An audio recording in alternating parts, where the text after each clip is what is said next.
Good evening.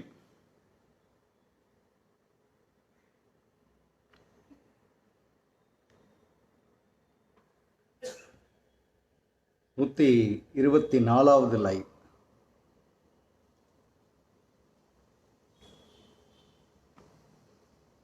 Companies அவங்க எப்படி அடுத்த லெவலுக்கு வராங்க அது பற்றிய லைவ்.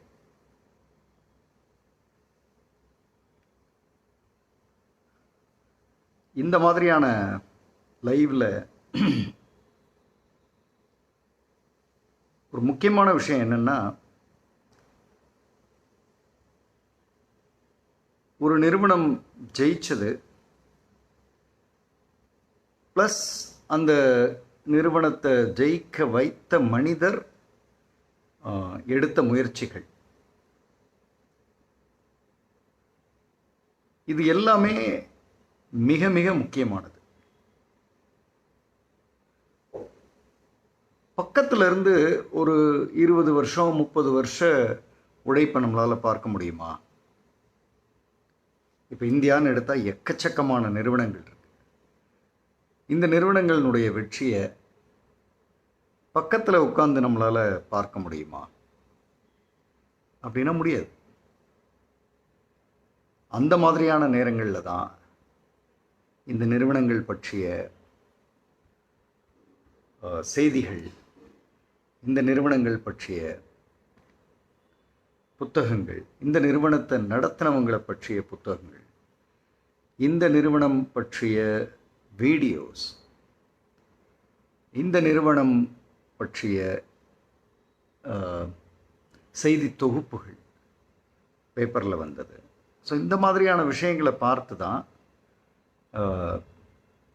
அவங்க ஓரளவுக்கு இப்படி வந்திருக்கக்கூடும் அப்படின்றத அனுமானிக்கிறோம். அந்த மாதிரி நாம் அனுமானிக்கிற விஷயங்கள் நம்மளை அந்த மாதிரி விஷயங்களை நம்ம பேசுகிறதுல நமக்கு ஈவன் ஒரு பார்வை கிடைச்சா கூட, ஒரு சின்ன ஒரு லைன் கிடைச்சா கூட அது நம்மளை ஏதோ ஒரு உயரத்துக்கு கொண்டு போகும்.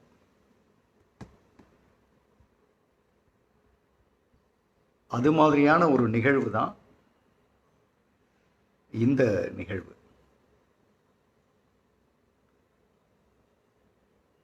இந்த நிகழ்வு நல்லா கவனிச்சிங்கன்னா, இந்த மாதிரி கம்பெனிஸ் எப்படி ஜெயித்தாங்க, கம்பெனிஸை நடத்தினவங்க எப்படி ஜெயித்தாங்க அப்படின்றத நாம்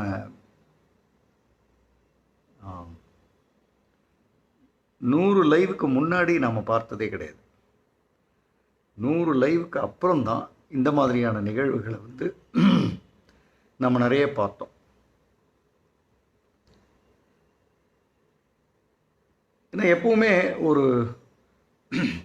ஒரு லாங் டேர்ம் தொடர்பு அப்படின்னு வரும்பொழுது அதற்குண்டான பெனிஃபிட்ஸ் வந்துடும் வாழ்க்கையில். அது மாதிரி ஒரு 124 லைவ் தொடர்ச்சி அவங்க அதற்கான எஃபர்ட்ஸ் போடுறாங்க. டெய்லி 1 மணி நேரம்ன்றது சாதாரண விஷயம் இல்லை. அப்படி நாம் பண்ணுறோம் அப்படின்னும்போது அந்த எஃபர்ட்ஸ்க்கு ஒரு சில நல்ல விஷயங்கள் கிடைக்கணும். அஃப்கோர்ஸ் 124மே நல்ல நிகழ்வு தான், நல்லா இருந்ததான் அப்படின்னெல்லாம் நாம் சொன்னாலுமே கூட இன்னும் சில வாழ்க்கை பாடங்கள் அது கிடைச்சா ரொம்ப நல்லாயிருக்கும் அப்படின்ற ஒரு ஆஸ்பெக்டில் தான் இந்த நிகழ்வு வருது. So good evening Gokul, Sudha Selvaraj, Shanmugapriya, Sumathi Prabhakaran, Asha Bhagyaraj, Sudha Selvaraj, Jawahar Krishnan, Ramasubramanian, Gayathri Palaniammal, Geetha Kutty madam, Poomathi அம்மா, ஜவஹர் கிருஷ்ணன், ஆஷா பாக்யராஜ், பிரேமா வெங்கடேஷ், சாம், நல்லி, ஸ்ரீதர் மாஸ்டர், மீனா ராஜா, கீர்த்தி, பிரேமா அம்மா, Anu, Vishnupriya, Sudha Chellappa, Seetha Lakshmi, Muralidharan Dhandapani, CEO, all of you, Krithika Sundar, Padmamani, Rukmani madam, Samina Sharif, Vijaya ma'am, Malar, Krija madam. All of you, please welcome. Vidya Raja, Perath Chelvi madam. Consistency will have always results oriented. Of course, Priya Rajiv madam. Kalavadi Amma.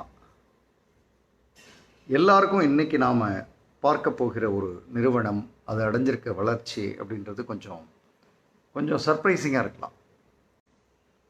நம்ம சாதாரணமாக கடந்து போகிற ஒரு விஷயத்துக்கு பின்னாடி இவ்வளவு இருக்கா அப்படின்ற அளவுக்கு நமக்கு செய்திகள் இன்றைக்கி வரலாம். அந்த மாதிரியான ஒரு நிறுவனம் பற்றி தான் நான் பேச போகிறேன். இது நான் பேச இந்த நிறுவனத்தை நீங்கள் கண்டுபிடிக்கிற முடிகிற லெவலுக்கு கண்டுபிடிக்கலாம். அப்படி இல்லைனாலும் ஒரு கட்டத்தில் அந்த நிறுவனம் பற்றிய பேர் வந்துடும். ஸோ பார்ப்போம் உங்களுடைய கெஸ்ஸிங் எப்படி இருக்குன்றது. இப்போ நாம் இன்னைக்கு பார்க்க போகிற நிறுவனம், அதை தாண்டி இன்னும் அந்த பார்க்க போகிற மனிதர், அவர் இந்த நிறுவனத்தை ஆரம்பித்தவர் அல்ல. இதுவே ஒரு புதிய செய்தி. ஒரு நிறுவனத்தை ஆரம்பித்தவர் இல்லை, ஆனால் அந்த நிறுவனத்தில் 43 வருடங்கள் இருந்தவர். இப்படி ஒருத்தரை யோசிக்க முடியுதா? அவர் வேலை பார்த்த நிறுவனம் 2 தான். முதல் நிறுவனத்தில் 2 வருடம், அதுக்கு அடுத்த நிறுவனத்தில் 43 வருடங்கள். 43 வருடங்கள் அதற்கு ரெண்டாவது நிறுவனத்தில்.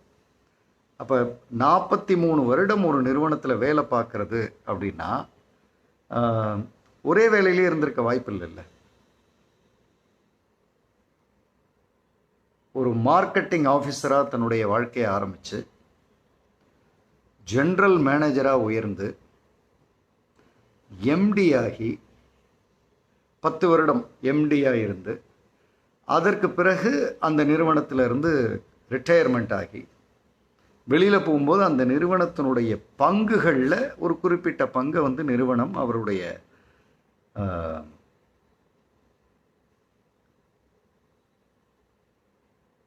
43 வருட வாழ்க்கையை மனசில் வச்சு கொடுக்குது. இப்படி ஒரு கதையை யோசிக்க முடியுமா? அதாவது அந்த நிறுவனத்துக்கு அவர் தான் ஓனர் அப்படின்ற ஒரு உணர்வோட வேலை பார்த்த மனிதர்.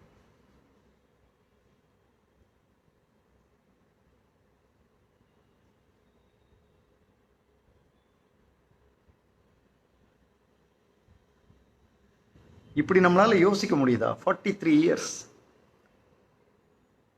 இங்கே இருக்கிற யாராவது அந்த மாதிரி நீங்கள் கேள்விப்பட்டிருக்கீங்களா? 43 வருடங்கள் அப்படின்ற மாதிரி கதைகள் உங்கள்கிட்டையும் இருக்கா? 43 வருடம் வேலை பார்த்துருப்போம், அது எல்லா இடத்துலையும் இருக்கும். நான் சொல்கிறது வேறு. 43 வருடம், அதாவது ஒரு வேலையை பார்க்க ஆரம்பித்து ஒரு சாதாரண மார்க்கெட்டிங் ஆஃபீஸர் அப்படின்னு ஜாயின் பண்ணி அதிலிருந்து படிப்படியாக உயர்ந்து எம்டி ஆகி கம்பெனியினுடைய பங்குகளோடு வெளியில் போகிற ஒரு உழைப்பு அப்படின்னா என்ன ஒரு அசாத்தியமான நம்பிக்கை இந்த கம்பெனியை ஆரம்பித்தவங்களுக்கும் இவருக்கும் இருந்திருக்கும். இப்படிப்பட்ட ஒரு மனிதர், அவர் உருவாக்கின ஒரு கம்பெனி, இதை தான் பார்க்க போகிறோம் இன்னைக்கு. அப்புறம் இந்த கம்பெனியை நாம் சாதாரணமாக, அதாவது வீடுகளை கடக்கும் பொழுது அல்லது வீடுகள் எங்கேயோ ஒரு இடத்துல இந்த இந்த இந்த இந்த நிறுவனத்தை நம்ம பார்த்துக்கிட்டே தான் போவோம். நமக்கு மிக மிக மனதில் பதிந்த ஒரு நிறுவனம். ஏன்னா இப்போ சில பேர்லாம் 17 வயசில் வேலைக்கு சேர்ந்து 60 வயசில் ரிட்டையர் ஆக 40-45 வருஷம் வேலை பார்த்தோம் அப்படின்றதெல்லாம் இருப்பாங்க. அது நான் சொல்லலை. நான் ஒரு நிறுவனத்தினுடைய ஆரம்ப புள்ளி அப்படியே இருந்து அந்த ஆரம்ப புள்ளியில் எல்லா வேலைகளையும் பார்த்து அதை கொஞ்சம் கொஞ்சமாக கொண்டு போய் GM, MD and then retire ஆகும்போது அந்த கம்பெனியினுடைய பங்குகளோடு ரிட்டையர் ஆகுது. இப்போ இந்த மாதிரி my boss who is became senior vice president started as sales executive, அந்த மாதிரி.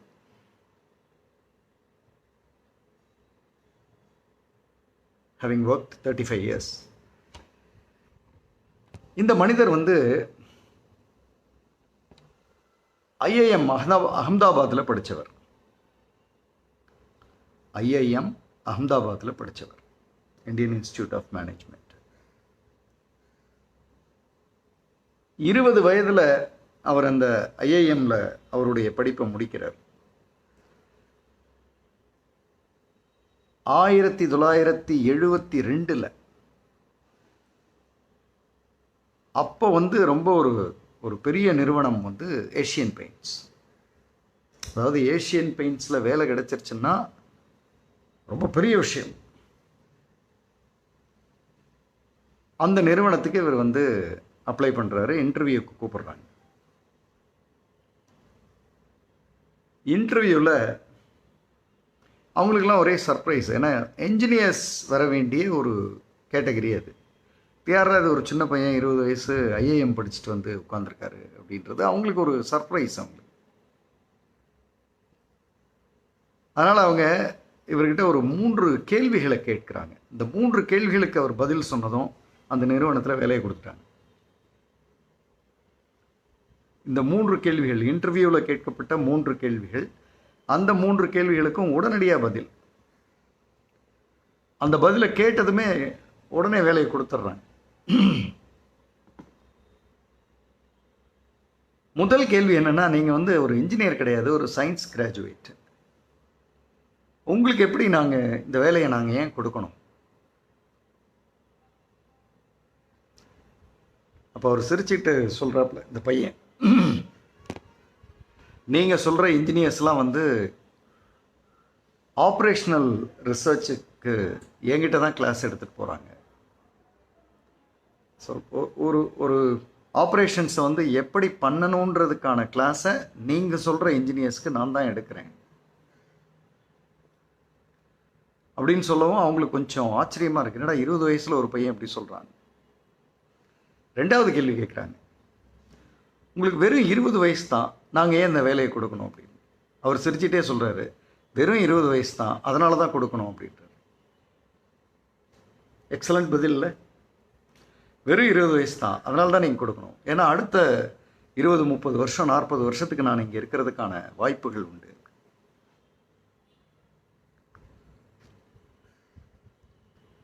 3வது கேள்வி கேட்கப்படுது.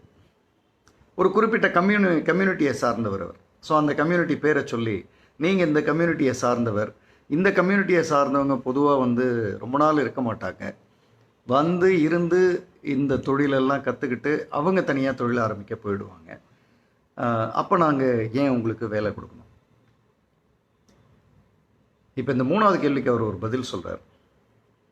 எனக்கான சுதந்திரம் இங்கே இருக்குன்னா நான் ஏன் சார் இந்த வேலையை விட்டு போகணும் அப்படின்னு கேட்குறாரு. நான் வேலை பார்க்குறதுக்கு உண்டான அத்தனை சுதந்திரமும் இங்கே இருக்குன்னா நான் ஏன் இந்த இடத்த விட்டு வெளியில் போகணும் அப்படின்னு கேட்குறாரு. இந்த 3 கேள்விக்கு பதில் சொன்ன உடனே கொடுத்துட்டாங்க, வேலை இருந்தாங்கன்னு கொடுத்துட்டாங்க. ஏஷியன் பெயிண்ட்ஸில் வேலை கிடச்சிருச்சு. ஏஷியன் பெயிண்ட்ஸில் வேலை கிடச்சிருச்சுன்னா அப்போல்லாம் கிட்டத்தட்ட அது கவர்மெண்ட் வேலை கிடைச்ச மாதிரி. நான் சொல்கிறது 1972. முதல்ல இந்த இன்டர்வியூக்கு அவர் பதில் சொன்ன விதத்தை பற்றியே நீங்கள் என்ன நினைக்கிறீங்க?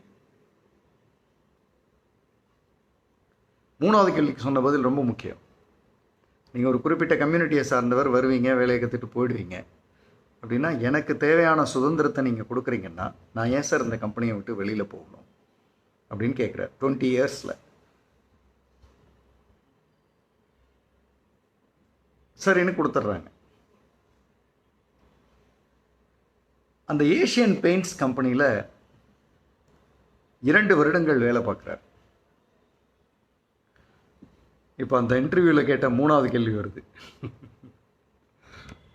இவருக்கான சுதந்திரம் இல்லை. கூப்பிட்டு சொல்கிறார், எனக்கு இந்த சுதந்திரம் இல்லை, இந்த இடத்துல இந்த மாதிரியான ஒரு இன்வென்டிவாக நான் யோசித்து பண்ணுறதுக்கான ஒரு ஒரு ஒரு ஃப்ரீடம் எனக்கு இல்லை. அப்போ அந்த நிறுவனம் சொல்லுது, இங்கே இதுதான் ரூல்ஸு, இதை தான் ஃபாலோ பண்ணணும் அப்படின்னு. பாய் அப்படின்ட்டு கிளம்பிடுறாரு. எப்போவுமே ஒரு நிறுவனம் உங்களுக்கான சுதந்திரத்தை கொடுக்குதுன்னா அந்த நிறுவனத்தை நீங்கள் இழந்துடக்கூடாது. ஏன்னா அப்படி ஒரு நிறுவனம் மீண்டும் கிடைக்காது. This is your play ground, விளையாடுங்க அப்படின்னு கொடுக்கறது இருக்குல்ல, அதை வந்து எல்லா நிறுவனமும் கொடுக்கறதில்ல, சில நிறுவனங்கள் தான் கொடுக்கும். அந்த மாதிரி நிறுவனங்களை நாம் எப்போவுமே இழந்துடக்கூடாது. நீங்கள் வந்து வேலை பார்த்தாலும் சரி, நீங்கள் வந்து இப்போ ஒரு ஃப்ரான்ச்சைஸியாக நீங்கள் வந்து இருந்து அந்த நிறுவனத்துக்கு கூட டைப் பண்ணியிருந்தாலும் சரி, இல்லை அந்த நிறுவனங்களோட எந்த விதத்தில் நீங்கள் அசோசியேட் பண்ணியிருந்தாலும், உங்களுக்குன்னு ஒரு சுதந்திரத்தை கொடுக்குற நிறுவனங்களை நீங்கள் எப்போவுமே இழந்துடக்கூடாது. அதே நேரத்தில் உங்களுக்கு எந்த விதமான சுதந்திரமும் கிடையாது. இங்கே இப்படி தான், இதுபடி வேலை பார்த்துட்டு போ அப்படின்னு சொல்கிற இடத்துல இருந்து கூடிய சீக்கிரம் பாய் சொல்லிட்டு வர்றதுக்கான அடுத்த கட்ட வேலைகளை நீங்கள் பார்க்க ஆரம்பிச்சிடணும். ஏன்னா அங்கே எப்படி நீங்கள் ஒரு எம்ப்ளாயியாக தான் இருக்க போகிறீங்க கடைசி வரை. There is no point in working. நிறுவனம் வளரும், நீங்கள் வளருவீங்களான்றது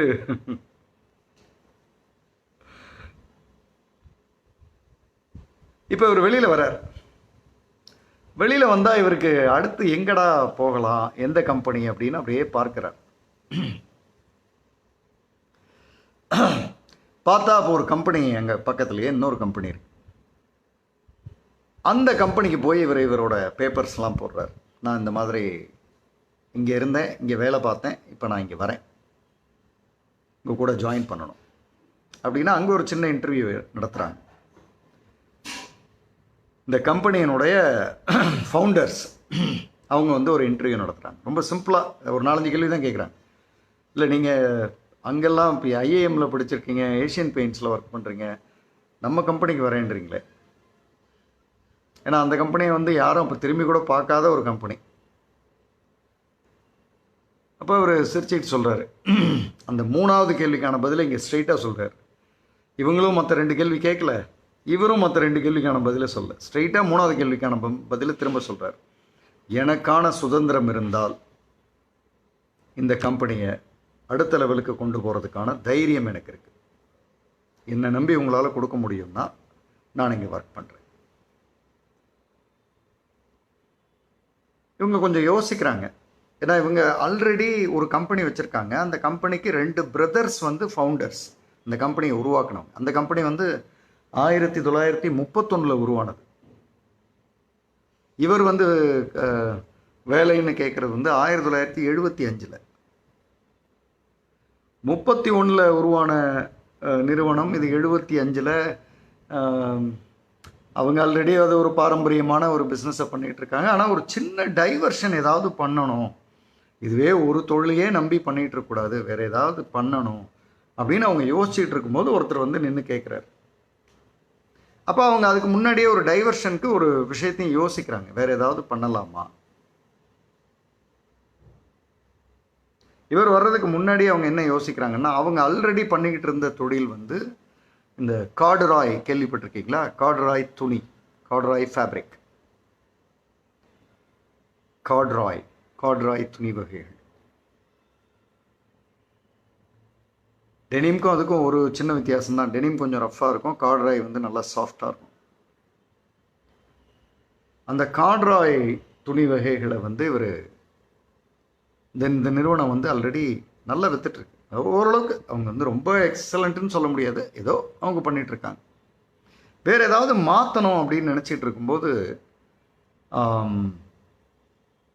பிளாஸ்டிக்ஸ் அப்போ வந்து 1970s 80s வந்து பிளாஸ்டிக்ஸ் அப்போ தான் உள்ள என்ட்ரி ஆகுது. ஸோ பிளாஸ்டிக் வந்து நல்ல ஃப்யூச்சர் இருக்கும், அதனால் பிளாஸ்டிக்கை வந்து கொஞ்சம் கையில் எடுக்கலாம் அப்படின்னு அந்த நிறுவனம் நினச்சிக்கிட்டு இருக்கும்போது தான் இவர் வந்து கேட்குறாரு.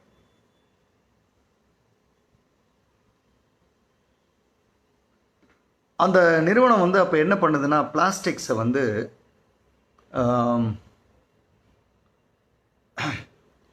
ஒரு இந்த துணியெல்லாம், இவங்க துணி ஃபேக்ட்ரி தானே, கார்டுராய் ஃபேக்ட்ரி தானே. ஸோ இந்த துணியெல்லாம் போட்டு வைக்கிறதுக்கு டேங்க் மாதிரி தேவைப்படும்ல, அதை வந்து பிளாஸ்டிக்கில் செஞ்சு வச்சு அதில் இந்த துணியெல்லாம் போட்டு வச்சு இந்த மாதிரி நாங்கள் செய்கிறோன்றதை மற்ற ஃபேக்ட்ரிஸ்க்கு இந்த மாதிரி டேங்க்ஸை வந்து சேல் பண்ணிக்கிட்டு இருக்காங்க. ஒன்றும் பெரிய சேல் இல்லை, அப்படியே ஏதோ போய்கிட்டு இருக்கு.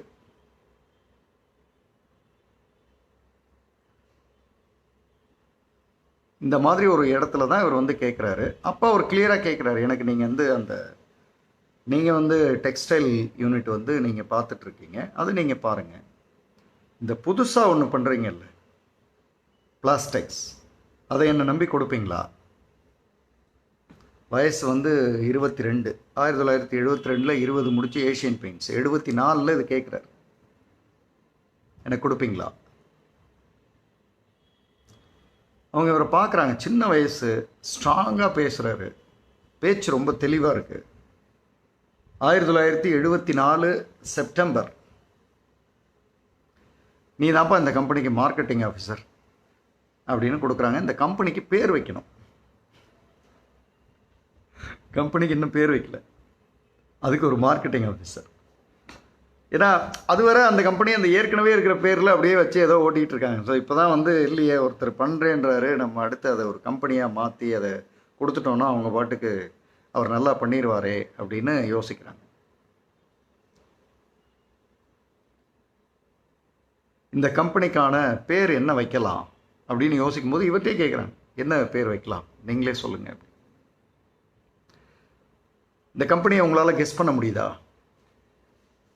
ஒரு 1 minute டைம் தரேன். நம்ம எல்லாரும் இந்த கம்பெனியை கடந்து வந்திருப்போம்.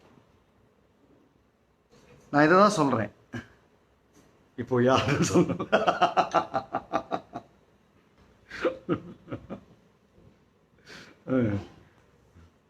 கூடவே இருந்து அடுத்து என்ன கேட்பாருன்ற வரை புரிஞ்சு வச்சுக்கிட்டு இருக்கீங்க.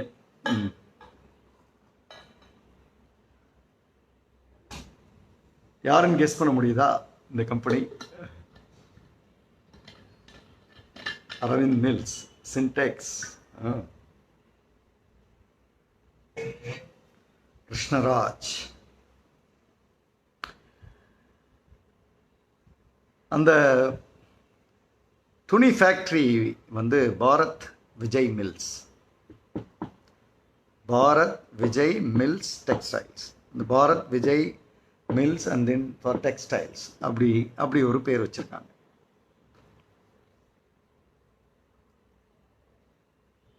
இவங்க அப்போ ஒரு பேர் வைக்கிறதுன்றது யோசிக்கும் போது கொஞ்சம் யோசிக்கிறாங்க. என்ன யோசிக்கிறாங்கன்னா, சின்டரிங் அப்படின்னா வந்து கால்டு ப்ராசஸ். சின்டரிங் அப்படின்னா அதுக்கு பேர் வந்து ப்ராசஸ். சின்டரிங் அப்படின்னா ப்ராசஸ். இவங்க ஆல்ரெடி டெக்ஸ்டைலில் இருக்காங்க இல்லையா, சின்டரிங், அதில் சின்ட்டும் டெக்ஸ்டைலில் டெக்ஸும் எடுத்து சின்டெக்ஸ் அப்படின்னு பண்ணிடலாமா அப்படின்னு யோசித்து சின்டெக்ஸ் அப்படின்னு ஒன்று கிரியேட் பண்ணுறாங்க. இப்படி தான் சின்டெக்ஸ் வந்துச்சு. 1974 இவர் வந்து marketing officer. September, Sintex complete freedom அப்படின்னு கொடுக்குறாங்க. அதாவது அந்த ஃபவுண்டர்ஸ் வந்து ஒரே ஒரு லைன் தான் சொல்கிறாங்க இவர்கிட்ட, உங்களோட நிர்வாகம் அந்த மாதிரியான விஷயங்கள்லாம் எதுலேயும் நாங்கள் வரமாட்டோம், நீங்கள் அதெல்லாம் நல்லா பண்ணிக்கங்க. க்ரோத் வந்து எக்ஸலண்ட்டாக இருக்குன்ற வரை நிர்வாகம் சம்மந்தமான டெசிஷன்ஸ்குள்ளே எங்களுக்கு வேலையே கிடையாது, நாங்கள் தூரம் நிற்கிறோம், யூ டேக் கேர். அதே சமயத்தில்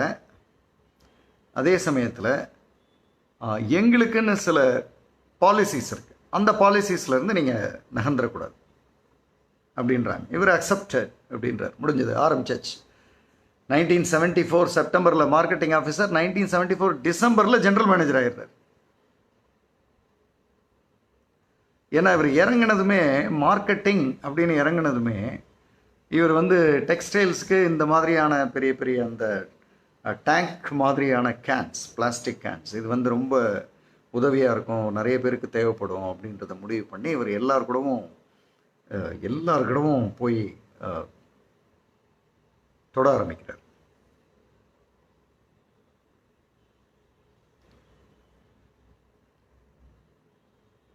அதாவது கிட்டத்தட்ட சிங்கிள் மேன் ஆர்மி மாதிரி இவர் தான் மார்க்கெட்டிங் ஆஃபீஸர், இவர் தான் ப்ரொடக்ஷனையும் பார்த்துக்கணும், இவர் தான் ஃபினான்ஸையும் பார்த்துக்கணும், இவர் தான் அக்கௌண்ட்ஸையும் பார்த்துக்கணும், இவர் தான் சேல்ஸையும் பார்த்துக்கணும், இவர் தான் கலெக்ஷனையும் பார்த்துக்கணும்.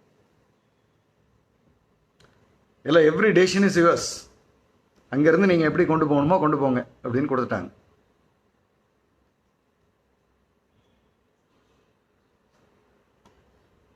இப்போ அந்த டெக்ஸ்டைல் கார்டு கேன் அப்படின்றாங்க, அதுக்கு பேர் டெக்ஸ்டைல் கார்டு. அந்த சிஓஆர்டி அந்த கார்டை வந்து வைக்கிற ஒரு கேன், அதை தான் இவர் ஃபஸ்ட்டு எடுத்து செய்கிறார்.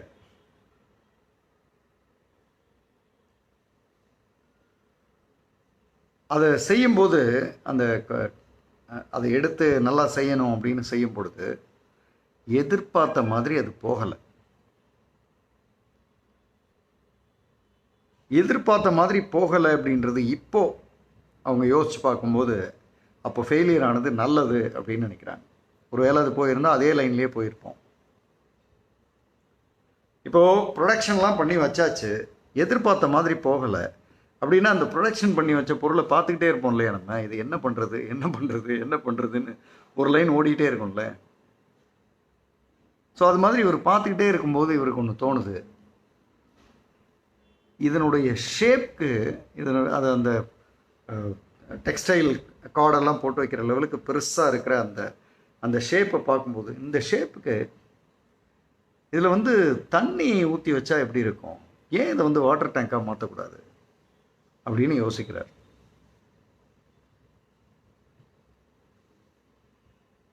ஏன் இதை வாட்டர் டேங்காக மாற்றக்கூடாது அப்படின்னு யோசிக்கும்போது 1975 இந்த இந்த செக்ஷன், இந்த பிளாஸ்டிக் செக்ஷனுடைய மொத்த வருமானம் அப்படின்னு எடுத்தால் 3 லட்சம். அப்படின்னா என்ன, 12 × 3 30,000, 32 36 25,000 ரூபா அளவுக்கு ஏதோ வருமானம் வர்ற மாதிரியான ஒரு வியாபாரமாக அப்போ இருந்துகிட்ருக்கு. அதுவே நல்ல வியாபாரமாக தான் தெரியறது. இருந்தாலும் அது ஒன்றும் பெரிய அவங்க பண்ணிக்கிட்டு இருக்கிற டெக்ஸ்டைல் பிஸ்னஸ்ன்னு பார்த்தா இது ஒன்றுமே கிடையாது. ஆனால் இதை ஏன் வாட்டர் டேங்காக பண்ணக்கூடாதுன்னு நினச்சி இவர் போய் பப்ளிக்கில் பேசினா பப்ளிக் அவ்வளோ சீக்கிரம்லாம் எடுத்துக்கல. பப்ளிக் வந்து தடுமாறுறாங்க. அப்போ இவர் என்ன பண்ணுறாரு, வாட்டர் டேங்க்னா இவர் வந்து வீட்டுக்கு யோசிக்கல. இவர் வந்து ஃபஸ்ட்டு என்ன பண்ணுறாரு, ஃபேக்ட்ரிக்கு யோசிக்கிறார். ஃபேக்ட்ரிக்கு பெரிய பெரிய டேங்க்ஸாக ஏன் பண்ணக்கூடாது, அவங்க வந்து அந்த வாட்டரை வந்து ஸ்டோர் பண்ணுறத வந்து பிளாஸ்டிக் டேங்க்ஸாக ஏன் பண்ணக்கூடாது. அதுக்கு முன்னாடி வர இந்த ஸ்டீலில் இல்லை சிமெண்ட்டில் பண்ணிக்கிட்டு இருப்பாங்க, அது ஒழுகும், தகரம் வந்து துருப்பிடிச்சு போகும். அது மாதிரிலாம் இல்லாமல் ஏன் ப்ராப்பராக ஒரு பிளாஸ்டிக்கில் பண்ணக்கூடாது அப்படின்ட்டு முதல்ல ஃபேக்ட்ரிஸ்க்கு தான் சப்ளை பண்ணுறாரு. ஃபேக்ட்ரிஸ்க்கு சப்ளை பண்ணும்போது 3 லட்சம் இருந்த அந்த வரவை வந்து 1976 ஒரே வருஷத்தில் 20 லட்சத்துக்கு கொண்டு போகிறார். 20 லட்சம். 1977 அந்த ஃபேக்ட்ரிக்கு கொடுக்குற சிமெண்ட்டு, அந்த ஸ்டீல் டேங்கை ரீப்ளேஸ் பண்ணி பிளாஸ்டிக்ஸை கொடுக்க ஆரம்பிச்சதுலேயே 1977 60 லட்சத்துக்கு கொண்டு போயிடுறார். இப்போதான் அவருக்கு இது ஃபேக்ட்ரி இந்தியா ஃபுல்லாக கொடுத்தாலுமே ஒரு என்ன எவ்வளோ ஃபேக்ட்ரி இருந்துற போது எவ்வளோ கொடுக்க போகிறோம், இதை ஏன் வந்து வீடுகளுக்கு பயன்படுத்துகிற ஒரு வாட்டர் டேங்காக யோசிக்கிறோம். அதுவரை எல்லாம் மெகா சைஸில் இருக்குது வாட்டர் டேங்க்ஸ். இப்போ சின்னதாக அழகாக வீட்டுக்கு என்ன தேவையோ அது மாதிரி ஏன் பண்ணக்கூடாது அப்படின்னு முதல்ல இதை போட்டு போய் பேசுகிறாங்க. பப்ளிக்கில் போய் பேசினா பப்ளிக் வந்து பயப்படுது. பிளாஸ்டிக்கில் தண்ணி குடித்தா அது வந்துடும், இது வந்துடும், கேன்சர் ஆகிடும், பிளாஸ்டிக்கு கெட்டது போனது வந்ததுன்னு அதை வந்து அக்செப்ட் பண்ண மாட்டேங்குது. பிளாஸ்டிக்கு அகெயின்ஸ்டாக இருக்குது. இவர் சொன்ன ப்ரைஸும் வந்து அந்த சிமெண்ட்டு தகரத்துக்கு இது ஒன்றும் பெரிய குறைந்த ப்ரைஸ்லாம் இல்லை, அதுவும் ஈக்குவலாக தான் வருது. அதுக்கு நம்ம சிமெண்ட்லேயே பண்ணிட்டு போயிடலாம், சேஃபு, எல்லோரும் பண்ணுறாங்க, இதை ஏன் பண்ணுவானே அப்படின்றது வந்து இவங்களுக்கு பப்ளிக்கு வந்து ஒரு பார்வை. எப்பவுமே வியாபாரத்தில் காம்படிஷன் இல்லைன்னு வைங்களேன், காம்படிஷன் இல்லை அப்படின்னா, அதாவது காம்படிட்டார்னு ஒருத்தர் இல்லவே இல்லை அப்படின்னா அது வந்து ஒரு பிளெஸ்ஸிங்னு எடுத்துக்கலாம், அது ஒரு கர்ஸ்ன்னு எடுத்துக்கலாம். அது ஒரு வரம், அதே சமயத்தில் அது ஒரு சாபம். வரம் என்னென்னா, நாம் ஜெயிச்சிட்டா வரோம், நம்ம மட்டும்தான் மோனோ பிளேயர்னுவாங்க, நம்ம தான் விளையாடிட்டே இருப்போம். ஆனால் ஜெயிக்க முடியாமல் தடுமாறும் போது நம்ம மட்டுமே பேசிகிட்டு இருப்போம். இதை கொஞ்சம் வாங்குங்க நல்லது, வாங்குங்க நல்லது, வாங்குங்க நல்லது.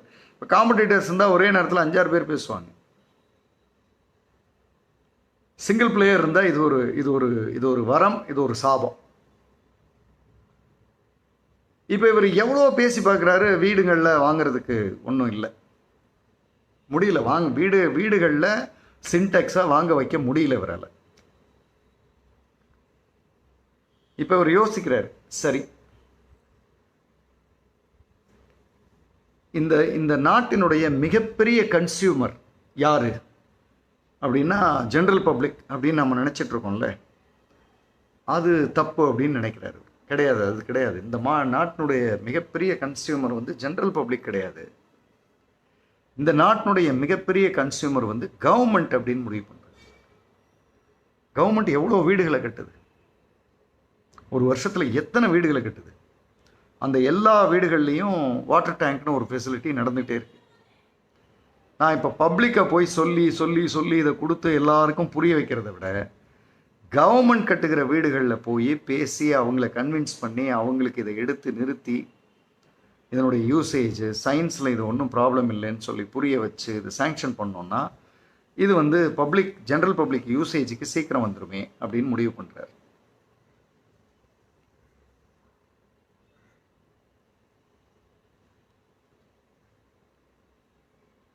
இந்த இந்த இந்த விஷயத்தை ஸ்டார்ட் பண்ணி கவர்மெண்ட்டுக்கிட்ட போய் பேசி கவர்மெண்ட் எஸ் அப்படின்னு சொல்லி போட ஆரம்பித்ததுலேருந்து இன்னைக்கு வர சின்டெக்ஸ் தான் உலகின் நம்பர் 1 வாட்டர் டேங்க். இந்த பிவிசியில் பாலிவினைல் அதான் ஃபஸ்ட்டு பெஸ்ட்டு மூவ்ன்ற.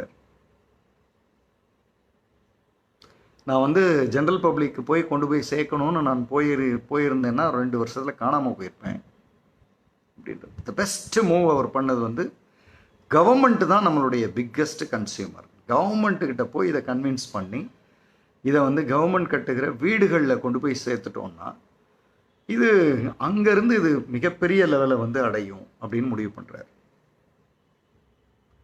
இப்போ இந்த இடத்துல கவர்மெண்ட் மூலியமாக இது போய் சேர்ந்துருச்சு. இப்போ வந்து ஜென்ரல் பப்ளிக்கு அவேர்னஸ் வர ஆரம்பிச்சிருச்சு, அங்கங்கே பார்க்குறாங்க.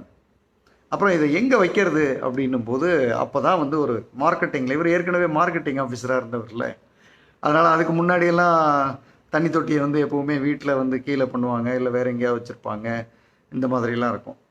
இவர் தான் வந்து ஃபஸ்ட்டு ஒரு தாட் ப்ராசஸை கொண்டு வராரு. வீட்டுக்கு மேலே உங்களோட பில்டிங்கில் எந்த விதமான டிஸ்டர்பன்ஸும் இல்லாமல் டாப்பில் நல்ல ஒரு சேஃபான ஒரு இடத்துல வச்சு அதில் அந்த சின்டெக்ஸ் அப்படின்னு எழுதிட்டா என்ன ஆகும்? ஒரு 20 வீட்டில் இருந்ததுன்னா யார் மேலே டெரேஸ் போயிட்டு அதை மொட்டை மாடியிலேருந்து யார் பார்த்தாலும் 20 கேன் தெரியும். அப்போ அந்த அதுதான் ஃபஸ்ட் மூவ் இவரோடது, ஃபஸ்ட் பெஸ்ட் மூவ்.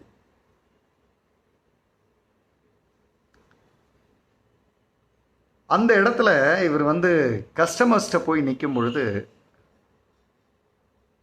சரி கஸ்டமர்ஸ்க்கு இன்னும் இது வந்து போட ஆரம்பிச்சிட்டாங்க, இது பயங்கர ஹிட்டாக ஆரம்பிக்குது, எல்லாரும் வாங்குறாங்க, வருஷம் சேல்ஸ் கூடிக்கிட்டே போகுது. அப்போ அந்த சமயத்திலேயே நல்லா பண்ணிக்கிட்டு இருக்கும்போதே இதுக்கான ஃப்யூச்சர் வெறும் வாட்டர் டேங்க் மட்டும் கிடையாது, இன்னும் சம்திங் எல்ஸ் நாம் யோசிக்கணும் அப்படின்றதுக்காக ஒரு 3 முக்கிய முடிவுகளை அவர் எடுக்கிறாரு. அதை வந்து அவர் வந்து இப்போ ஷேர் பண்ணுறாரு. அப்போ ஷேர் பண்ணல, அவர் இப்போ ஷேர் பண்ணுறாரு. அப்போ என்ன பண்ணுறாருன்னா, நம்ம வச்சிருக்கிற ப்ராடக்ட்ஸில் இப்போ வாட்டர் டேங்க்கு நல்லா போயிட்டுருக்கு. பட் ஏதோ ஒரு காலகட்டத்தில் வாட்டர் டேங்க் நல்லா போகாமல் நின்றுடும். அப்போ எது வந்து நம்மக்கிட்ட இருக்க ப்ராடக்டில் இப்போ வந்து அவர் வந்து டெக்ஸ்டைல் பண்ணும்போது டெக்ஸ்டைலுக்கு அந்த பெரிய கேன்ஸ் எல்லாம் ரெடி பண்ணி கொடுக்கும்போது அது அவ்வளோ சீக்கிரம் அதுக்கு பெரிய மார்க்கெட் இல்லைன்னு அப்போவே யோசித்ததுனால தான் டெக்ஸ்டைலில் வாட்டர் டேங்க்குக்கு போனார். வாட்டர் டேங்குக்கும் என்ன பெரிய மார்க்கெட் இருந்துற போது கொஞ்சம் காலத்தில் இதுவும் வந்து சேச்சுரேட் ஆயிரும்னு நினச்சப்போ தான் வீடுங்களுக்கு கொண்டு வரணும்னு வந்தார். வீடுங்களுக்கு கொண்டு வர்றதும் இதுவும் எவ்வளோ நாள் இருக்க போகுது, இன்னும் அடுத்தடுத்த ஆளுங்க வந்துடுவாங்க, அவங்க வந்து காம்படிட்டர்ஸ்லாம் வந்துடுவாங்க, பிளேயர்ஸ் வந்துடுவாங்க. ஸோ இதையும் நாம் வந்து கொஞ்சம் இதுக்கும் அடுத்து என்ன பண்ணணும் அப்படின்னு யோசிக்கிறதுக்கு அந்த யோசிக்கிறத தான் அவர் 3 விதயமாக சொல்கிறாரு. ஒன்று, நம்மக்கிட்ட இருக்கிறது எப்போ வேணாலும் சேச்சுரேட் ஆகிடும். நீங்கள் எதை பலம்னு நினைக்கிறீங்களோ அது வந்து ஒரு கட்டத்தில் வந்து அதெல்லாம் ஒன்றும் இல்லைன்னு ஆகிடும். சாலிடர்னு ஒரு டிவி இருந்தது, இன்னைக்கு இருக்கா? பிபிஎல்னு ஒரு டிவி இருந்தது, இன்னைக்கு இருக்கா? எதெல்லாம் பலம்னு நம்ம அம்பாசிடர் கார் இருந்தது, இன்னைக்கு இருக்கா? எதெல்லாம் பலம்னு நினைக்கிறோமோ அதெல்லாம் ஒரு கட்டத்தில் மெதுவாக சேச்சுரேட் ஆகி போயிடும். அப்போ இப்போவே அந்த 2வது பாயிண்ட் சொல்கிறார், any new idea to have this business becomes consistent. இப்போ இருக்கிறது நல்லா இருக்குன்னு இங்கே நின்றக்கூடாது.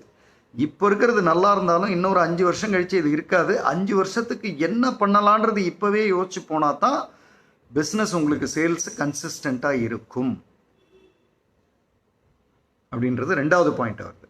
இந்த 2 இன்னும் 3 பாயிண்ட் சொன்னேன். இந்த 3வது பாயிண்ட்டும் சொல்லி முடித்ததும் அவர் அந்த வாட்டர் டேங்க்ல இருக்கும்போதே அடுத்தது என்ன பண்ண ஆரம்பிச்சாருன்றது சொல்கிறேன். நம்மகிட்ட இருக்கிறதுல இருக்கிற ப்ராடக்ட்டு நிச்சயமாக ஒரு காலகட்டத்தில் மார்க்கெட் இல்லாமல் போயிடும்.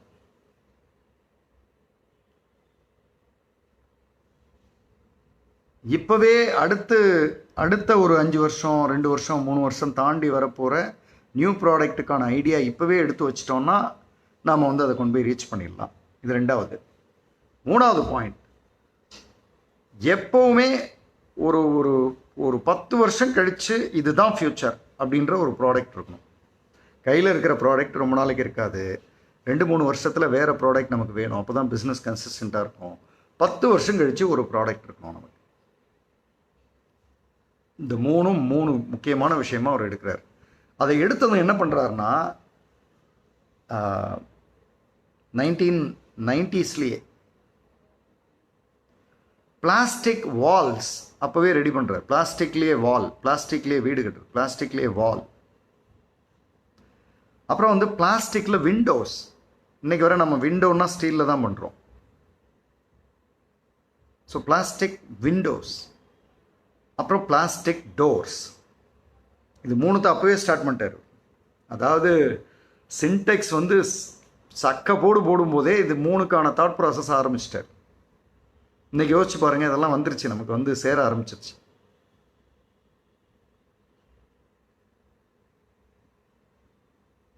இதில் இந்த பிளாஸ்டிக் விண்டோ மட்டும் இன்னும் அவரால் சக்ஸஸ் பண்ண முடியலன்னு அவருக்கு ஒரு சிந்தனை உண்டு. இன்னும் நம்மளால் அதை ஸ்டீல் நம்ம அக்செப்ட் பண்ணுற மாதிரி இன்னும் பிளாஸ்டிக் விண்டோவை அக்செப்ட் பண்ணுறது இல்லை.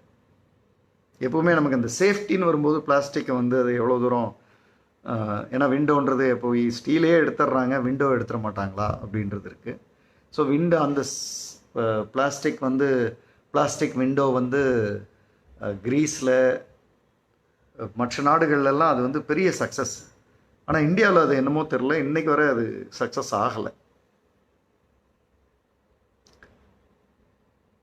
ஆனால் பிளாஸ்டிக் வால்ஸும் பிளாஸ்டிக் டோர்ஸும் ஹிட்டு. இன்றைக்கி நீங்கள் மெயின் டோரை தவிர்த்து நிறைய டோரை வந்து பிளாஸ்டிக்கில் பண்ண ஆரம்பிச்சிட்டாங்க.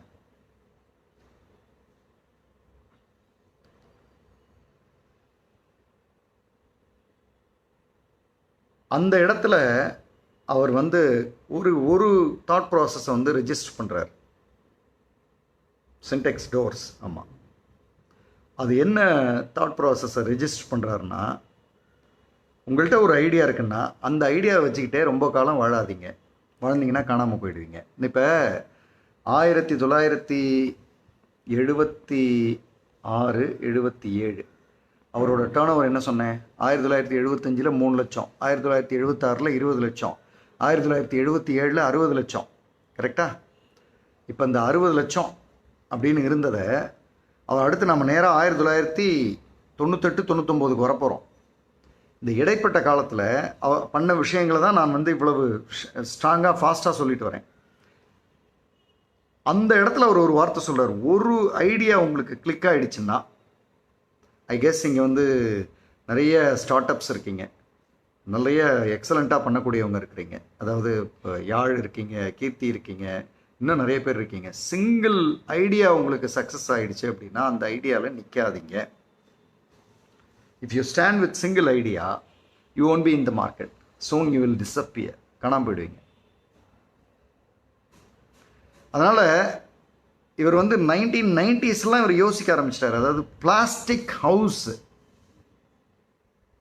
அதுவும் மூவபிள் ஹவுஸ், அந்த மாதிரி பண்ண முடியாதா? Plastic houses, movable houses. வெளிநாடுகளில் இதெல்லாம் ரொம்ப சகஜம். இங்கே நம்ம ஊரில் இன்னும் அவ்வளோ தூரம் வரல. ஆனாலும் சில இடங்களில் வந்துருச்சு. சிட்டிஸில் ஜஸ்ட் கம்ப்ளீட் ஹவுஸ். ஹவுஸ்னால் நம்ம மெயின் ஹவுஸ் இருக்காது. இந்த இட் ஸ்டார்ட்ஸ் அந்த மாதிரி தானே ஸ்டார்ட் ஆகும். கெஸ்ட் ஹவுஸு அந்த மாதிரியான விஷயங்கள்லாம் it is now starting with plastic houses. அது வர ஆரம்பிச்சிருச்சு.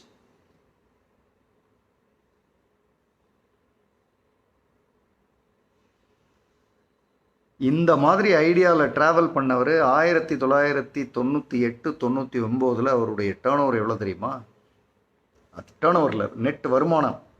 அதாவது 1975 3 லட்சம், 1976 20 லட்சம், 1977 60 லட்சம், 1998 99 170 கோடி, 170 crores, 170 crores.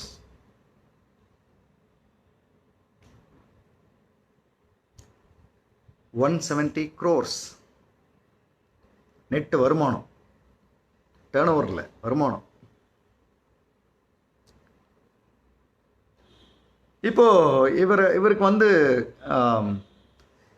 இவர் 170 crores போது இந்தியாவில் ஒரு முக்கியமான ஆளாக மாறிடுறாருல. டேர்ன் ஓவர் எங்கேயோ இருந்தால் தானே 170 வரும். 1000+ போகணுமே. அப்போ இவர் என்ன பண்ணுறாங்கன்னா, இந்த பப்ளிக்கில் எல்லாரும் இவரை ஒரு கேள்வி கேட்டுகிட்டே இருக்காங்க. ஏன் சார் இது கம்பெனி உங்களுக்கு தானே அப்படின்னு. ஏன்னா அந்த ஃபவுண்டர்ஸ் எங்கேயுமே வரமாட்டாங்க. 1974 அவங்க என்ன கமிட் பண்ணாங்களோ அந்த கமிட்மெண்ட்டை கடைசி வரை காப்பாற்றினாங்க. இவர் 43 வருடங்கள் கழித்து வெளியில் போகிற வரை, ரிட்டையர்மெண்ட் ஆகிற வரை அவங்க 2 பேரும் எங்கேயும் மீடியாலேயோ பொது இடங்கள்லையோ நாங்கள் தான் அப்படின்னு காண்பிக்கிற மாதிரியான விஷயங்களுக்கே வரல. வரேன், அவங்க டைனி ஹவுஸ் ப்ராஜெக்ட்ஸ்லாம் இருக்குது. இம்ரானா அதுக்கும் வரேன், ஒன்று நான் வரேன். அதனால் இவங்களை மீடியாவில் இவர்கிட்ட நீங்கள் தானே சார் இந்த கம்பெனி ஓனர்னு கேட்கும்போது ரொம்ப கிளியராக சொல்லுவார், நான் ஓனர் இல்லை, ஐ எம் அன் எம்ப்ளாயி. இங்கே ஜென்ரல் மேனேஜர். That's it. நான் இந்த கம்பெனியில் கேட்டதெல்லாம் 2 விஷயந்தான். ஒன்று, எனக்கு முழு ஃப்ரீடம் இருக்கணும். இன்னொன்று, என்னுடைய க்ரியேட்டிவிட்டியை நான் முழுசாக பயன்படுத்திக்கிற லெவலுக்கான ஒரு க்ரீன் சிக்னல் இருக்கணும். ஃப்ரீடம் என்னுடைய சாய்ஸ் ஆஃப் ஆப்ரேஷன்ஸ். க்ரியேட்டிவிட்டிக்கு நான் நிச்சயமாக ஒரு ஃபவுண்டர்ஸ் அந்த லெவலுக்கு கேட்காம நான் பண்ண முடியாது இல்லையா? ஸோ அதை கேட்கும்போது இதை பண்ணுங்க அப்படின்னு சொல்கிற ஒரு பக்குவம் இருக்கணும். இவ்வளோதான். இப்போது கவர்மெண்ட் மிகப்பெரிய கன்சியூமர்னு கவர்மெண்ட் கூட பேசி கவர்மெண்ட்டை மூலியமாக வீடுகளில் பண்ண வச்சு, அதுக்கப்புறம் வீடுகள் கேட்டு 1990s வீடுகளில் பொதுவாக வாங்க ஆரம்பிச்சிட்டாங்க. அப்போவே இவர் 170 கோடிக்கு வந்துட்டார். 2008 1998 170 crores, 2008 1700 crores, 1700 கோடி நெட்டு. இப்போது அந்த பாரத் விஜய் டெக்ஸ் மில்ஸ்னு வச்சுருந்தாங்கல்ல அவங்க ஃபவுண்டர்ஸு, அவங்க அந்த பேரையும் விட்டுட்டு அதையும் சின்டெக்ஸ்னே மாற்றிட்டாங்க. எல்லாமே ஒரே குரூப் ஆஃப் பேர். அதாவது இவர் ஆரம்பிக்கும் போது எந்த நேம்னு எடுத்தாரோ அதையும் மாற்றிட்டாங்க. சின்டெக்ஸ் அப்படின்னு மாற்றிட்டாங்க. 1700 crores ஒர்த்துள்ள ஒரு கம்பெனி இது. இந்த 1700 கோடி மொத்த வருமானத்தில் 25% தான் டெக்ஸ்டைலில் இருந்து வருது. 75% இந்த ஒரு பர்சனோட முயற்சிகளில் இருந்து வருது. இந்த பர்சன் 0லேருந்து எடுக்கிறார் இல்லையா, அதுலேருந்து வருது. ஆனாலும் இன்றைக்கும் அவருக்கு ஃபுல் ஃப்ரீடம். அவர் வந்து ஒரு ஜெனரல் மேனேஜர் அந்த இதில் வச்சுருக்காங்க. அவர்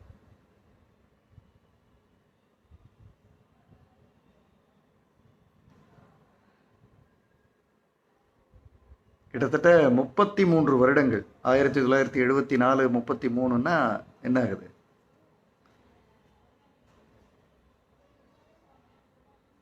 அதுவரை இவரை வந்து ஜெனரல் மேனேஜராக வச்சுருக்காங்க. லாஸ்ட் 10 இயர்ஸ் இவரை வந்து எம்டியாக மாற்றுறாங்க. இந்த எம்டியாக மாற்றுறது, இவர் எம்டியாக ஆகிறதும் என்ன மாதிரியான காரணங்களால் ஆனார் அப்படின்றதையும் அவரே குறிப்பிடுறார். ரொம்ப அழகாக குறிப்பிடுறார். என்ன குறிப்பிடுறாருன்னா, நான் வந்து அதாவது ஜெனரல் மேனேஜராக இருக்கும் பொழுது எல்லா நிர்வாகத்தையும் பார்க்கும் பொழுது என் மேலே தப்புன்னா அது தப்புன்னு ஒத்துக்குவேன். டிஃபெண்ட் பண்ண மாட்டேன். என் மேலே இது வந்து சரி, நான் பண்ண சரி, போவா அதெல்லாம் பேசிகிட்டு இருக்க மாட்டேன். திஸ் இஸ் மை மிஸ்டேக் அப்படின்றத அக்செப்ட் பண்ணுவேன். நான் நிறைய இடத்துல தப்பு பண்ணியிருக்கேன். இது சரியாக வரும்னு நினச்சி பண்ண போய் அது சரியாக வராமல் போயிருக்கு. ஸோ நிறைய இடத்துல நான் வந்து தவறு பண்ணியிருக்கேன். அந்த மாதிரி தவறுகள் பண்ணும்போது yes I made a mistake அப்படின்னு சொன்னது ஃபவுண்டர்ஸ்க்கு. ஏன்னா ஃபவுண்டர்ஸ் மட்டும்தான் அதை சொல்லுவாங்க. எம்ப்ளாயீஸ் எப்போவுமே எம்ப்ளாயியாக இருக்கிற ஒருத்தர் தப்பை ஒத்துக்க மாட்டார். திரும்ப திரும்ப திரும்ப நான் செஞ்சது சரின்னே பேசிகிட்டு இருப்பார். இந்த ஃபவுண்டர்ஸ்க்குன்னு ஒரு மைண்ட் செட் இருக்குது, எம்ப்ளாயிக்குன்னு ஒரு மைண்ட் செட் இருக்குது. எம்ப்ளாயி தன்னை எந்த இடத்துலையும் வந்து தப்புன்னு சொல்லிடக்கூடாது, இவங்க என்ன ஒர்க் பண்ணுவார். ஃபவுண்டர் பண்ணி பார்த்தேன் சரியாக வரல, என்ன பண்ணுறது தெரியல எனக்கு அப்படின்னு சொல்லுவார். ரொம்ப கேஷுவலாக சொல்லுவார். ஸோ இவர் வந்து எப்போ எதை பேசினாலுமே அவர் வந்து அதுக்கு வர மேடம், அவர் வெளியில் போனதுக்கப்புறம் ஒன்று பண்ணுறாரு, அதை நான் சொல்கிறேன். எப்போ என்ன பண்ணாலுமே அதில் தவறு இருக்குது அப்படின்னா அது தப்பு அப்படின்றத அக்செப்ட் பண்ணிடுறாரு. அப்போ அவங்க ஆல்மோஸ்ட் எங்களை மாதிரியே வரும் அப்படின்றதுனால நீங்கள் எம்டி ஆயிருங்க அப்படின்னு கொடுத்துட்றாங்க, மேனேஜிங் டைரக்டர்.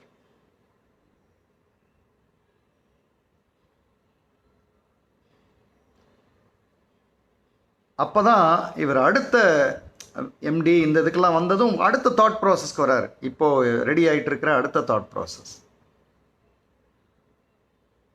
அதாவது சோலார் சின்டெக்ஸ் வாட்டர் டேங்க்ஸ். அதுக்கு அடுத்த செட்டப் இது வந்து இஸ்ரேல், கிரீஸ், சைப்ரஸ் இங்கெல்லாம் இருக்குது. இந்தியாவிலையும் I think it started. Solar Sintex water tanks future. அதுதான்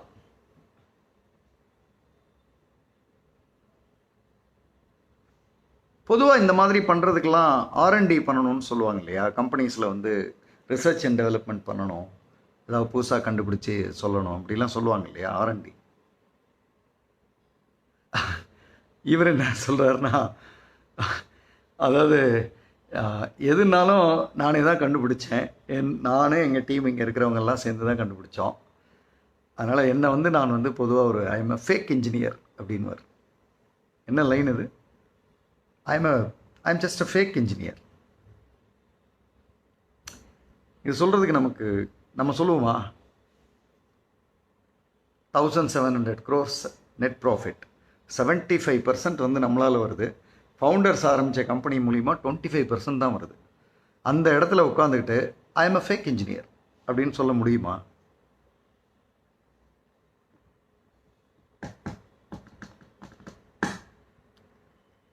நீங்கள் வந்து தொழிலில் நீங்கள் இருக்கீங்க அப்படின்னா மீனிங்ஃபுல் இன்வென்ஷன், திரும்ப திரும்ப திரும்ப மக்களுக்கு உதவக்கூடிய மீனிங்ஃபுல் இன்வென்ஷனை வந்து நீங்கள் திரும்ப திரும்ப திரும்ப கண்டுபிடிக்கல அப்படின்னா தொழிலில் காணாமல் போயிடுவீங்க.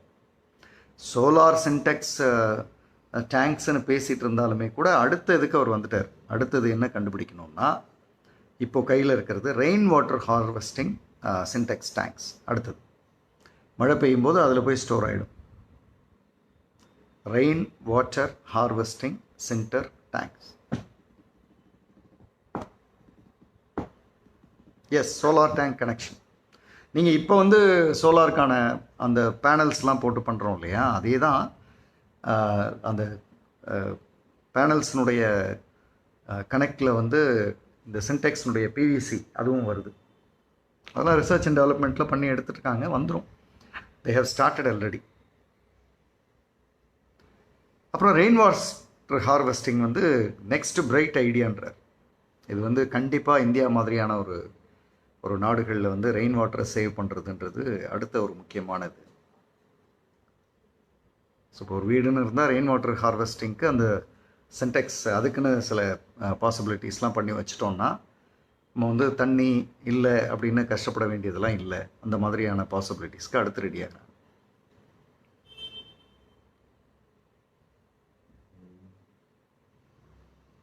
அதே மாதிரி இவருக்கு வந்து அந்த ஆர்வம், கியூரியாசிட்டி வந்து இவருடைய மிகப்பெரிய பலம்ன்றார். ஒரு தடவை ஃப்ளைட்டில் போகும்போது ஒரு ஆர்கிடெக்டை பார்க்குறாரு, பிவி ஜோஷி அந்த ஆர்கிடெக்ட் பேர். அவர்கிட்ட பேசுகிறார். பேசும்போது பார்த்தா அவர் கொடுக்குற ஐடியாவை, அதாவது அவர் ஆர்கிடெக்ட் இல்லையா, ஸோ பில்டிங் வந்து ஃப்யூச்சரில் வந்து க்ரீன் பில்டிங் கட்டணும், அதாவது ஆர்டிஃபிஷியல் எதுவும் இல்லாமல் நேச்சுரலாக பண்ணுற மாதிரி ஒன்று பண்ணணும். இவர் இருக்கிறது பிளாஸ்டிக், இது அவர் சொல்கிறது ஆர்டிஃபிஷியலாக பண்ணணும். இது ரெண்டுத்துக்கும் இடையில என்னமோ ஒன்று இருக்குது, இன்னும் அந்த சீக்ரெட் அவங்க வெளியில் சொல்ல. ஸோ அடுத்த சின்டெக்ஸ்னுடைய அடுத்த ப்ராஜெக்ட்ஸ் வந்து க்ரீன் பில்டிங்ஸ், அது வரப்போகுது. இதுக்கிடையில் அவங்க ஸ்டார்ட் பண்ண இன்னொரு முக்கியமான சேனல் வந்து அதான் அவங்க இம்ரானா மேடம் சொன்னது, சின்டெக்ஸ் வந்து இன்டூ பில்டிங்ஸ் அண்ட் கன்ஸ்ட்ரக்ஷன்ஸ், அது தனியாக ஸ்டார்ட் பண்ணிட்டாங்க. நம்ம ஊருக்கெல்லாம் போய் சொல்கிறோம் இதை பண்ணுங்க அதை பண்ணுங்கன்னு, நம்மகிட்டயே கன்ஸ்ட்ரக்ஷனுக்கு இப்போ ஒரு அப்பார்ட்மெண்ட், ஒரு 100 அப்பார்ட்மெண்ட் இருக்குன்னா அந்த 100 அப்பார்ட்மெண்ட்லையும் இப்படி தான் பண்ணணுன்றதை பண்ணியே ப்ரூவ் பண்ணிடலாமே அப்படின்றத ஸ்டார்ட் பண்ணிட்டாங்க.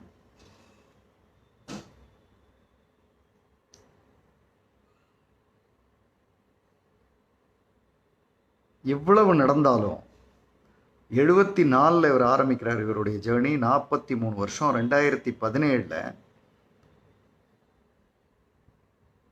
இவர் வந்து பாய் சொல்கிறாரு. இப்போ 2019 2020 அந்த கம்பெனி தடுமாற ஆரம்பிக்குது.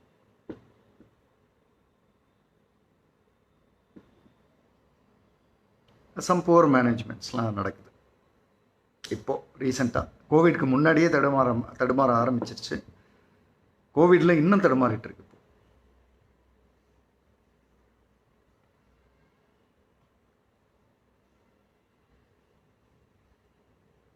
இந்த திறமையான மனிதர்களை இழக்கிற மாதிரியான சில நேரங்கள்லாம் வந்தால் அதுக்கு முன்னாடி சிஸ்டம்ஸை வந்து நாம் ப்ராப்பராக பண்ணி வச்சிடணும். இல்லைன்னா அடுத்து வர்ற மனிதர்களை வந்து ட்ரெயின் பண்ணி அவங்கள வந்து ப்ராப்பராக கொண்டு போய் நிறுத்தலை அப்படின்னா அது எவ்வளோ பெரிய கம்பெனியாக இருந்தாலும் வித்தின் 2 இயர்ஸ் பாருங்கள் இப்போ கொஞ்சம் தடுமாறுது. இவர் வெளியில் வந்ததும் இவர் வந்து ஐஐஎம் வந்து என்ன பண்ணுறாங்கன்னா அவங்க இந்த மாதிரியான நல்ல தாட் ப்ராசஸ் வச்சிருக்கிறவங்கள எல்லாம் சொல்கிறேன் மேடம், யார் ஹீரோன்றது சொல்கிறேன், அந்த லிங்க் எல்லாம் உங்களுக்கு போடுறேன். இந்த தாட் ப்ராசஸ் இந்த மாதிரி வச்சிருக்கிறவங்களாம் இன்குபேட்டர் அப்படின்னு, திங்க் இன்குபேட்டர் அப்படின்னு ஒன்று ஐஏஎம்மில் ஆரம்பிச்சிருக்காங்க. அதில் வந்து இவரை வந்து அந்த ஃபஸ்ட்டு பேசிக் உறுப்பினர்னு சொல்லுவோம் இல்லையா, ஆரம்பகால, அதில் வந்து இவரை கொண்டு வந்திருக்காங்க. ஸோ இவர் வந்து இப்போது இதை முடிச்சுட்டு அதில் போய் இருந்து எல்லாத்துக்கும் பண்ணுறார். நெக்ஸ்ட்டு செட் ஆஃப் ஸ்டூடெண்ட்ஸ் பீப்புளுக்கெலாம் இதை பண்ணுறார். Vaidyanath, no it's not Vaidyanath. நான் இப்போ சொல்கிறேன், பேர் சொல்கிறேன். முரளி வெங்கட், உங்கள் ஊர் தான், அகமதாபாத்தில் இருக்கீங்க.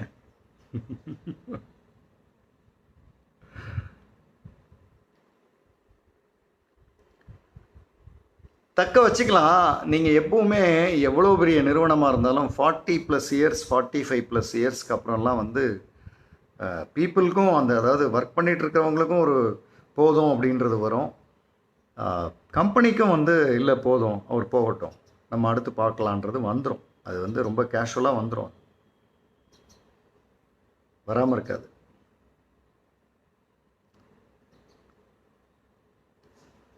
இப்போ இவர் சொல்கிற ஒரு 4 விஷயங்களை வந்து நான் இங்கே பதிவு பண்ணுறேன். இந்த 4 விஷயங்களை வந்து உங்கள் கையில் இருந்தால் தான் நீங்கள் ஜெயிக்க முடியும். அந்த 4 விஷயங்களையும் தெரிஞ்சுக்கிட்டு அதுக்கப்புறமா அவர் பேரை நான் சொல்லி முடிக்கிறேன். அதோட இன்னைக்கு செஷன் வந்து முடிவுக்கு வரும். இவர் சொல்கிற 4 விஷயங்கள் வந்து 4மே ஐயில் ஆரம்பிக்குது. 4 I's, 4 I. இந்தியனுக்கு வர்ற I. 4 I's if you want to become successful in business. அது சொல்கிறார் அவர். 4 ஐ.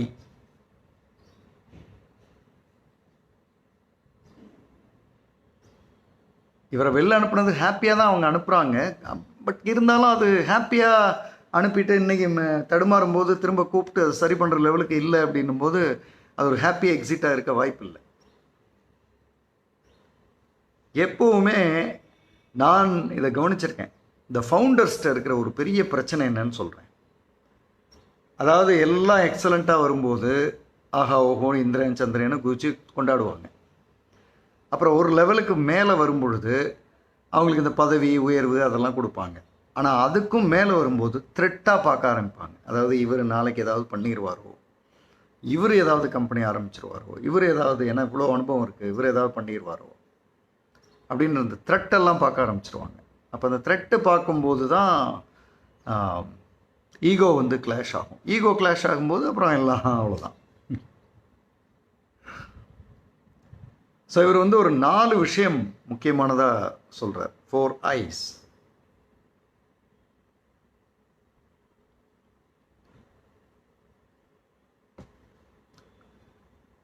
ஃபஸ்ட்டு ஐ வந்து யூ ஷுட் ஹாவ் இனிஷியேட்டிவ்ஸ்.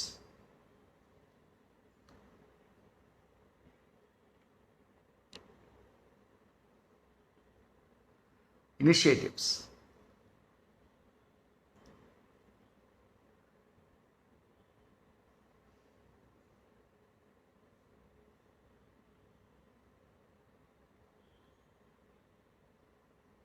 ரெண்டாயிரத்தி 17 தான் அவர் வெளியில் கிளம்புறாரு.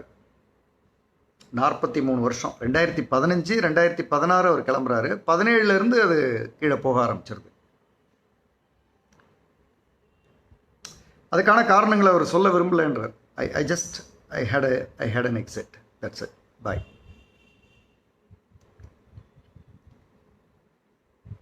ஃபஸ்ட்டு விஷயம் வந்து இனிஷியேட்டிவ்ஸ். நீங்கள் நிறைய இனிஷியேட்டிவ்ஸ் பண்ணிங்களா? இப்போ அவர் உள்ளே வரும்போது இது டெக்ஸ்டைலில் ஒரு டேங்க் வைக்கிற இடமா தான் இருந்தது. இது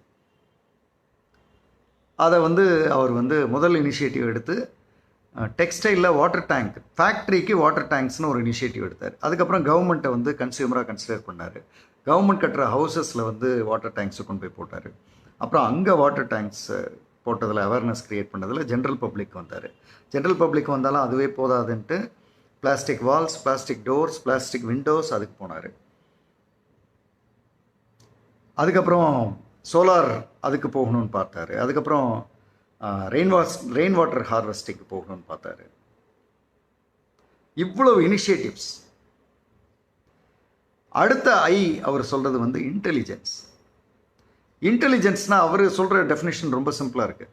காமன் பப்ளிக்கு அட இப்படி இருந்தால் எனக்கு நல்லதாச்சே அப்படின்னு சொல்லணும். அதுதான் உங்கள் இன்டெலிஜென்ஸ்ன்றார். What is intelligence? General public இது நல்லா இருக்கே, இது எங்கள் வீட்டில் யூஸ் பண்ணலாமே அப்படின்னு சொல்லணும். சொல்லிட்டா அதுதான் உங்கள் இன்டெலிஜென்ஸ் பிஸ்னஸில். மூணாவதாக இவர் அந்த இண்டஸ்ட்ரியை இவர் நம்ம உருவாக்கணுன்றார். We should create one industry. இவர் வர்றதுக்கு முன்னாடி வாட்டர் டேங்க்னு ஒரு இண்டஸ்ட்ரி கிடையாது. He has created an industry. PVCன்றது ஒரு இண்டஸ்ட்ரியாக மாறிச்சு.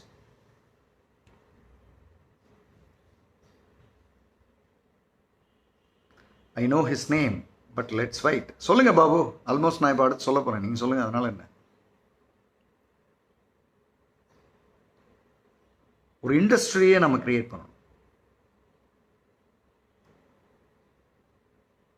4th integrity. நீங்கள் என்ன சொன்னாலும் என்ன பண்ணாலும் நேர்மையாக ஸ்ட்ரெயிட் ஃபார்வர்டாக பேசுங்க. ஃபேஸ் டு ஃபேஸ் உள்ளதை உள்ளபடி சொல்லுங்கள். தப்புன்னா தப்புன்னு சொல்லுங்கள். சரின்னா சரின்னு சொல்லுங்கள். முடியும்னா முடியும்னு சொல்லுங்கள். முடியாதுன்னா முடியாதுன்னு சொல்லுங்கள். இந்த இடத்துல எனக்கு சரியாக செய்ய தெரியலன்னா சரியாக செய்ய தெரியலேன்னு சொல்லுங்கள். சப்போர்ட் வேணும்னா சப்போர்ட் வேணும்னு கேளுங்க. சப்போர்ட் தேவையில்லைன்னா சப்போர்ட் தேவையில்லைன்னு சொல்லுங்கள்.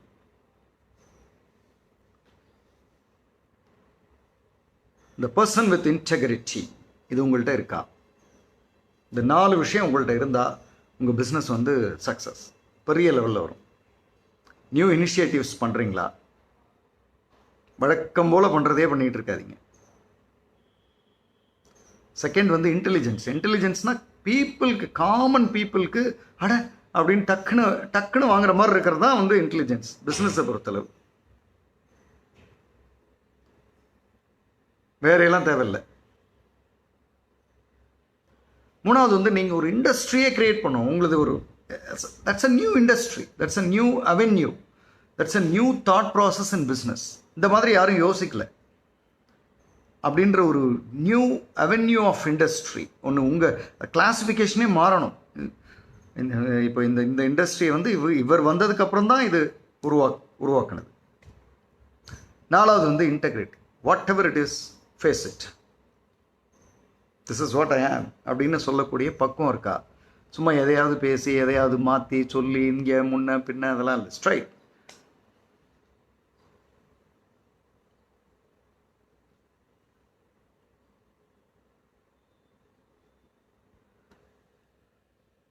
உலகத்திலேயே வாட்டர் டேங்க்ஸ் அதிகம் தயாரிக்கிற company Sintex, வேர்ல்டுலேயே.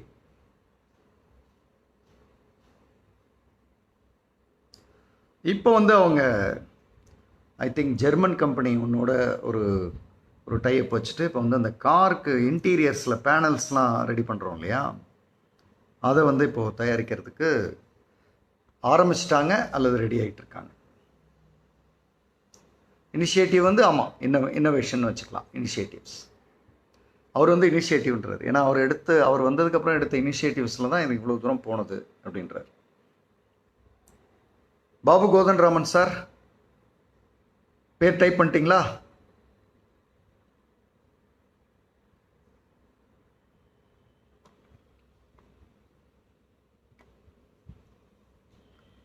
This man is simply a miracle. ஏன்னா ஒரு சும்மா ஒரு இண்டஸ்ட்ரியாகவே இல்லாத ஒரு விஷயத்தை இண்டஸ்ட்ரியாக எடுத்து அடுத்த லெவலுக்கு கொண்டு வந்து ஒருத்தர் நிறுத்துறாரு அப்படின்னா அது என்ன எவ்வளோ பெரிய விஷயம்.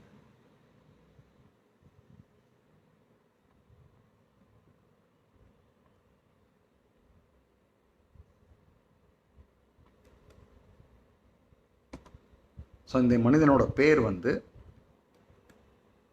நாட் பட்டேல். பட்டேல் வந்து ஃபவுண்டர்ஸ். ஆனால் இவரோட பேர் இருக்காது எங்கேயும்.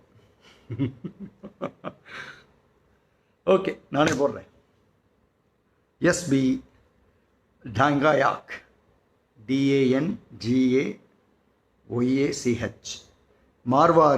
மார்வாரின்னு வாங்க இல்லையா, அந்த கம்யூனிட்டி டங்காயாச் இல்லை தங்கையா, வாட் எவர் நீங்கள் எப்படி வேணால் ப்ரொனவுன்ஸ் பண்ணுவோம். ஒரு நியூ இண்டஸ்ட்ரியே உருவாக்குன ஒரு மனிதர் இன்றைக்கி எங்கே இருக்கார் அப்படின்னா, ஐஐஎம்மில் வந்து புதுசாக இப்போ படிக்கிறாங்க இல்லையா ஸ்டூடெண்ட்ஸு, அவங்க புதுசாக ஐடியாஸ் உருவாக்குவாங்கல்ல, அந்த ஐடியாஸ் இன்குபேட்டர்ன்றாங்க. அந்த ஐடியாஸை வந்து ஒரு இன்குபேட்டரில் வச்சு காப்பாற்றி அதை ப்ராக்டிக்கலாக கொண்டு வந்து சேர்க்கிற ஒரு இடத்துல ஐஐஎம் ஸ்டூடெண்ட் இவர். ஐஐஎம்மே இவரை அங்கே எடுத்துருச்சு, நீங்கள் வந்துருங்க, எங்கள் கூட வந்துருங்க அப்படின்னு.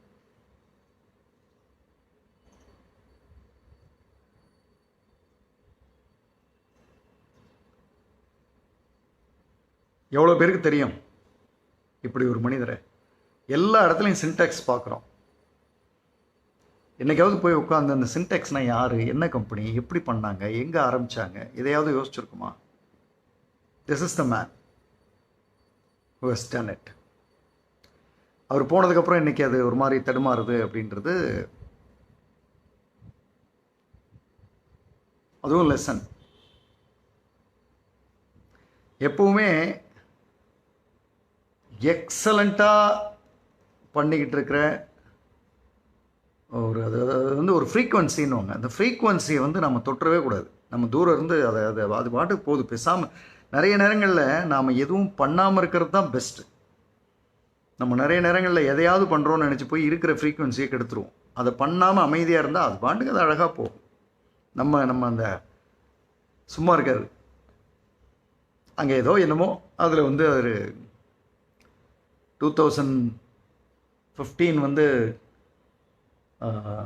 2016-17 வந்து பாய் சொல்கிறாரு. 2017-18 அது கீழே போக ஆரம்பிச்சிருச்சு. இப்போ வந்து 2 ரூபாயில் இருக்குது. அதாவது ரொம்ப பூரஸ்ட் வேல்யூவில் இருக்குது.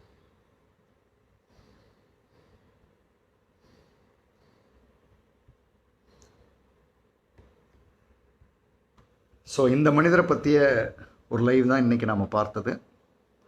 ஐ கெஸ் இவருடைய சிந்தனைகள் வந்து உதவியாக இருக்கும்னு நினைக்கிறேன்.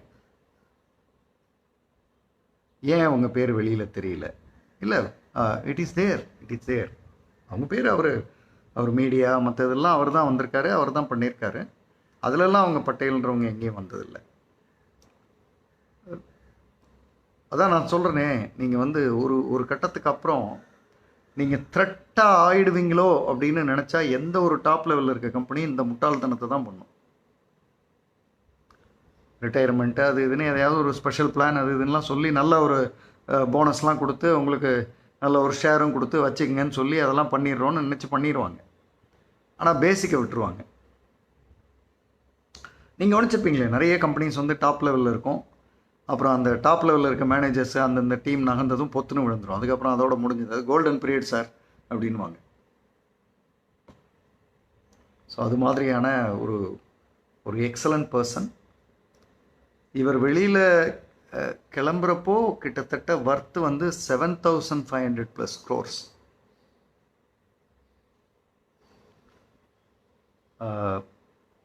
அதுக்கப்புறம் அது ஏதோ ரொம்ப கீழே போயிடுச்சுன்ற மாதிரி கேள்விப்படுறேன்.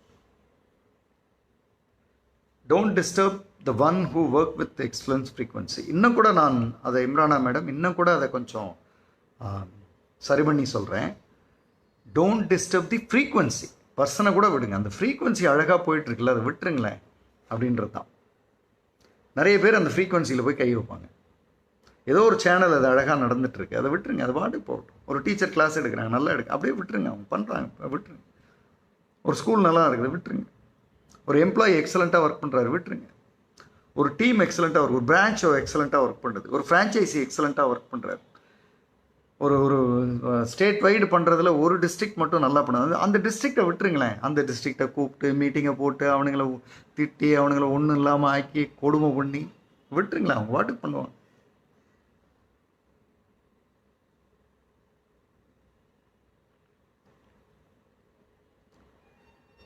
அவர் சொல்கிற அந்த லைன் வந்து ரொம்ப முக்கியமானது. I am a fake engineer. எனக்கு வந்து ரிசர்ச் அண்ட் டெவலப்மெண்ட்டுன்னு டீம் எல்லாம் தனியாக நான் வச்சுக்கல, என்னோட அறிவை வச்சு தான் நான் பண்ணேன். I'm not a original engineer, I am just a fake engineer. ஒரு ஃபேக் இன்ஜினியர் இவ்வளோ தூரம் ஒரு கம்பெனியை கொண்டு வந்திருக்காரு. அவர் என்ன இன்ஜினியராக இருந்தால் என்ன? இப்போ நீங்கள் ஃபவுண்டராக இருந்தால் என்ன பண்ணுவீங்க? இந்த மாதிரி ஒருத்தர் இருந்தால் காலத்துக்கு நீயே பண்ணு சாமின்னு பேசாமல் அமைதியாக இருப்பீங்க இல்லையா? அப்படி இருக்க மாட்டீங்க. ஒரு லெவலுக்கு மேலே வரும்போது, இப்போது பப்ளிக்கில், மீடியாவில், பொது இடங்களில் அவரால் தான் நடக்குது, அவர் தான் கம்பெனி அப்படின்லாம் சொல்லும்போது உங்களால் தாங்காது இருக்க முடியாது. நம்ம தானே என்ன குறுக்கு அதெல்லாம் வந்துடும். இவங்களுக்குள்ளே அப்படி வந்ததான்னு வெளியில் எதுவும் மெசேஜ் இல்லை. பட் இன்றைக்கி வெளியில் போனதுக்கப்புறம் அது கீழே போகுது, அவரை கூப்பிட முடியல, திரும்ப அதை கொண்டு வர முடியல அப்படின்னும் போது there must be something else. Infosys பற்றி சொல்வீங்களா? சொல்லுவோம், ஒரு கம்பெனியாக சொல்லுவோம், நிறைய கம்பெனி இருக்கு. So thank you all. எப்படி இருந்தது செஷன்றது டைப் பண்ணுங்கள். Wishing you a great evening. Bye.